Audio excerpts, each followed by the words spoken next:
Hello, everyone, and welcome to our patient education series. My name is Sharonica Gavin, and I'm the Community Education Manager for Arrhythmia Alliance and the AF Association based here in the US. Today with us, we have a great board member by the name of Rex Gale. Hi, Rex, how are you today? I'm good, Sharonica. It's great to be here today. Awesome. Rex will be coming from the perspective of what's it like being an AF patient, from diagnosis all the way through to present time now. At this time, Rex, I'll pass it over to you. Thanks, Sharonica. I'm really happy to share my experience. Now, my experience started when I was about 40 years old, and I'm one of those maybe unusual people that when I go to sleep at night and put my head on the pillow, I can actually hear my heartbeat.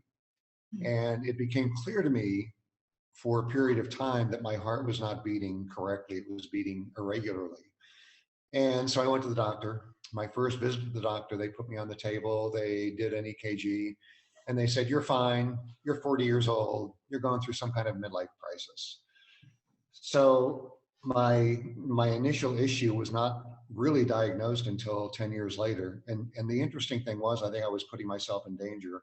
Whenever my heart did go into an arrhythmia, the only way I could get it out was to go to the gym, get on a treadmill, get my heart rate up to about 200, and then it would get back into normal sinus rhythm.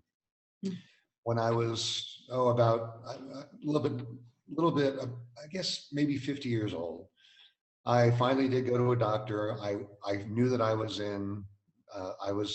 having some issues with my heartbeat. I went in, they detected, yes, you've got arrhythmia. Let's get you in to see a cardiologist. They couldn't that day. So that night I was actually in bed sleeping, woke up, went to the bathroom like, many people normally do. And when I started coming back to bed, I got lightheaded and fell, hit my head at the bottom of the bed, split my head open. My wife ran me to the emergency room. They diagnosed me actually not with AFib at the time, but with syncope. Mhm. So I had so many issues getting a diagnosis. Uh, in fact, when I went to that hospital that time, they diagnosed me with syncope. I had this heart arrhythmia going on. So they implanted a pacemaker like 6 hours later. And subsequently, I found that I probably did not even need the pacemaker inserted. My AFib is treated with medication. I guess the good thing about the pacemaker is it does track literally every beat of my heart. So I know whenever I am going in or out of AFib. Early in the process, I did go in and out a bit. I was on uh, an anticoagulant, which was not my favorite. I'm relatively outdoors kind of a guy, do a lot of hiking, those kinds of things, and I was very concerned about having some kind of an issue with bleeding, internal bleeding.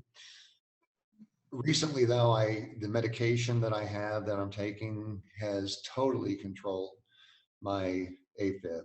I very rarely have any kind of an arrhythmia problem now. I think the pharmaceuticals that they have now have really been very, very helpful. But I think the bottom line with my experience was, and I think today it is still very difficult to diagnose. I think when I went in the first time when I was 40, they did the EKG, and for that 3 minutes of time, my heart was beating normally. And it could have been a minute later or an hour later that it started to go into a non-sinus rhythm. Now they do have holsters and monitors that they can put on to better detect it. But I think that's the most important thing is we need to be able to detect that people have these arrhythmias early. We need to be able to detect them at the onset and not, in my case, 10 years later, knowing during those 10 years that I was going in and out of rhythm and having to literally correct it myself through an exercise regimen that may or may not have been safe for my body. So that was really my experience in a nutshell. Diagnosed myself early.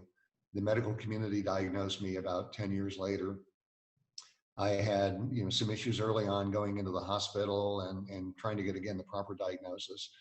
But in the end, which is now I've probably 15 years later after diagnosis, my current treatment is excellent.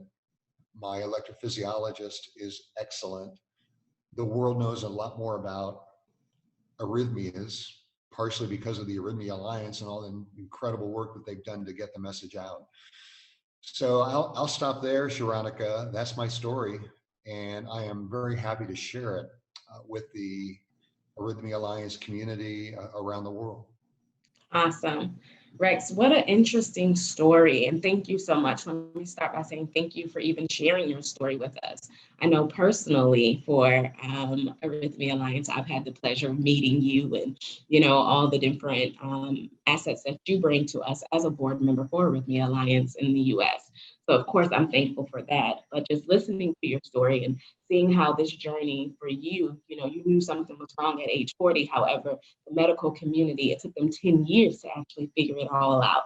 And I think that's where, as you stated, the Arrhythmia Alliance comes in, where we try to reassure our patients to listen to their bodies. Our bodies tells us when something, isn't right. And one thing Trudy always says is syncope is not a condition, it's a symptom.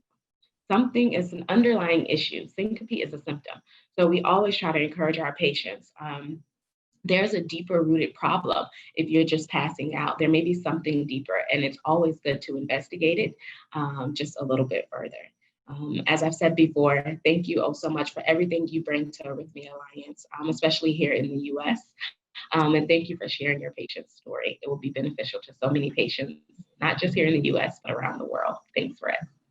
You're very welcome.